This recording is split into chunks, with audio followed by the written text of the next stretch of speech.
सभा पार पडली। या ठिकाणी नवी मुंबई शहरामधल्या विविध काही महत्त्वपूर्ण निर्णय असे घेण्यात आले।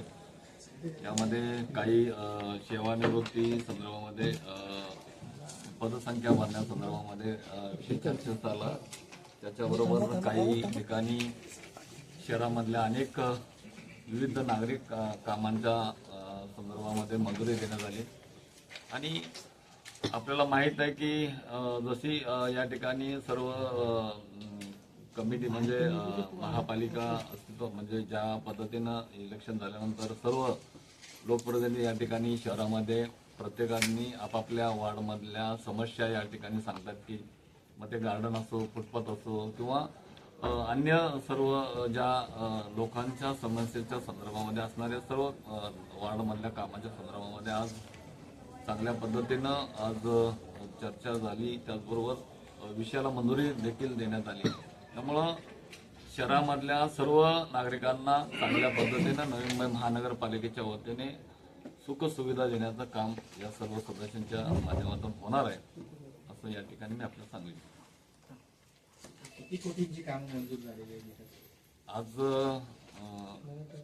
एक 15-20 कोटीची कामं आजच्या या सभेमध्ये मंजुरी झालेली आहे।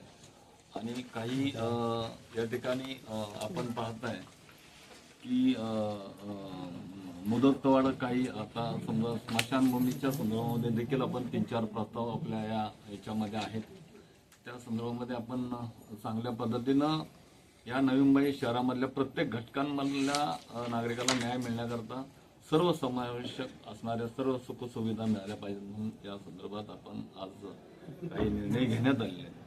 काही प्रस्ताव स्थगित ठेवण्यात आलेले आहेत। या ठिकाणी 2-3 प्रस्ताव आपण या ठिकाणी त्यांचा स्थगित ठेवलेले आहेत। यामध्ये सन्मान्य सदस्यांनीच सूचना केल्या की त्या कामामध्ये पूर्णपणे त्याची माहिती देण्यासंदर्भामध्ये किंवा माहिती घेण्यासंदर्भामध्ये एक आठवडाभर आपण स्थगित करावा अशी सूचना आल्यानंतर ते 2 विषय आपण या ठिकाणी सदस्याच्या सूचनेप्रमाणे आपण या स्थगित केले। एक प्रस्ताव होता की जो प्रस्ताव ऑलरेडी आधी आला होता तो पुन्हा आला, त्याबाबत काय सांगाल? प्रशासनाच्या थोडं चुकबोलीमुळे तो प्रस्ताव आलेला आहे, मंजूर झालेला होता, परंतु त्यांनी स्वतः प्रस्ताव ज्या वेळेला आपण अजेंडा देतो त्याच्यानंतर चूक लक्षात आली आणि त्यांनी चूक स्वतःहून तो परत घेतलेला आहे। त्यामुळं असे प्रस्ताव पुन्हा असे चूक होऊ नये अशा संदर्भामध्ये प्रशासनाला सूचना देखील देण्यात बाबतही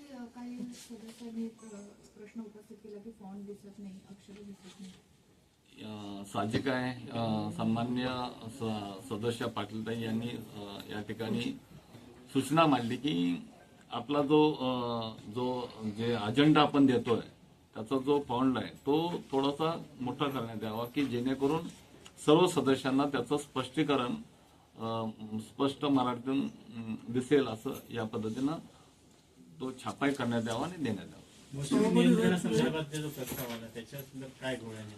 मूषक संदर्भामध्ये हा जो प्रस्ताव आलेला आहे तो आपण प्रस्ताव सध्या आपण या ठिकाणी मंजूर केलेला आहे, परंतु पूर्णपणे एक नवीन प्रस्ताव मूषकच्या संदर्भामध्ये या ठिकाणी सन्मान्य सभागृह नेते यांनी सूचना मांडली की आपण तो प्रस्ताव सध्या आपण 3 महिन्याच्या मंजुरीकरता आपण दिलेला आहे, परंतु पूर्ण अजून त्याच्यामध्ये सुधारणा करून टेक्नॉलॉजी प्रस्ताव आपण या ठिकाणी आणू आणि त्याच्यामध्ये तोपर्यंत आपण या मूषक धोरणाला जो 3 महिन्याकरता आलेला आहे त्याला मंजुरी आपण दिलेली आहे। सभापती साहेब, तुम्ही बऱ्याच कामांना विकास कामांच्या अग्रीमेंटसाठी मंजुरी दिली केली, पण आता पावसाळा सुरू झाला आहे, पावसाळ्यात हे कामं कसं होतं? पावसाळ्यामध्ये ही जी कामं आहेत ती पावसाळ्यामध्ये जी कामं म्हणजे पावसामध्ये ज्या कामांना पावसाचा त्रास होणार आहे अशी कामं होणार नाहीत, परंतु जी मंजुरी दिल्यानंतर याची पुढील प्रक्रिया व्हायला 2-3 महिने जातातच। आणि ज्यावेळेला काही जे कामं आहेत ते कामं आता समजा खड्ड्याची कामं आहेत ते देखभाल दुरुस्ती कामं ते रुटीन प्रमाणे चालणारच आहेत। त्यामुळं ज्या पावसामध्ये जी कामं होणार नाहीत ते कामं होणारच नाही आहेत। त्यामुळे ज्या आवश्यकता आहेत त्या कामामध्ये आज आपण या ठिकाणी मंजुरी दिली आहे. कोपरकरण्याच्या रुग्णालयामध्ये इन्स्ट्रुमेंट खरेदीचा तो प्रस्ताव आहे. काय ते इन्स्ट्रुमेंट? कसं आहे, आपण या ठिकाणी कोपरखान्याच्या हॉस्पिटलमध्ये काही उपकरणे खरेदी करण्याच्या संदर्भामध्ये प्रस्ताव आलेला होता, परंतु आमच्या सदस्यांनी सूचना मांडली होती की या ठिकाणी आपण जर काही कोरोनाच्या कालावधीमध्ये काही इन्स्ट्रुमेंट आपण खरेदी केले होते, त्याच्यामध्ये जर ती आपण आपल्याकडे अवेलेबल असतील तर ते आपण या ठिकाणी खरेदी न करता आपण त्याचा वापर करावा होता. परंतु या ठिकाणी सन्माननीय आरोग्य अधिकारी यांनी माहिती दिल्याप्रमाणे ती उपकरणे कोणत्याही परिस्थितीमध्ये त्या हॉस्पिटलमध्ये घेणं आवश्यक होतं, त्यामुळे ती खरेदी करणं हे गरजेचं आहे. आणि आरोग्याच्या संदर्भामध्ये आपल्याला माहिती करता सांगतो, आरोग्य असो किंवा शाळा असो, या दोन्ही विषयामध्ये सर्व सदस्य लोकप्रतिनिधी त्याचबरोबर या नवी मुंबई शहराचे लोकनेते आदरणीय गणेशजी नाईक साहेबांचं सातत्याने या नवी मुंबई महानगरपालिका असो किंवा नवी मुंबई शहरातील सर्वसामान्य नागरिकांना आरोग्याच्या संदर्भामध्ये महत्वाचं पाऊल उचलून जेवढं जास्तीत जास्त चांगल्या पद्धतीनं सुविधा देण्याचं काम आदरणीय गणेशजी नाईक साहेबांच्या नेतृत्वाखाली होत आहे. आणि आपण पाहिलंय काल परवा अतिशय MRI मशीन असो किंवा कॅथलॅब असो, अशा पद्धतीनं ज्या अनेक चाचण्या होणार आहेत, या सर्वसामान्य नागरिकांना त्यांच्या कुठल्याही प्रकारे त्यांना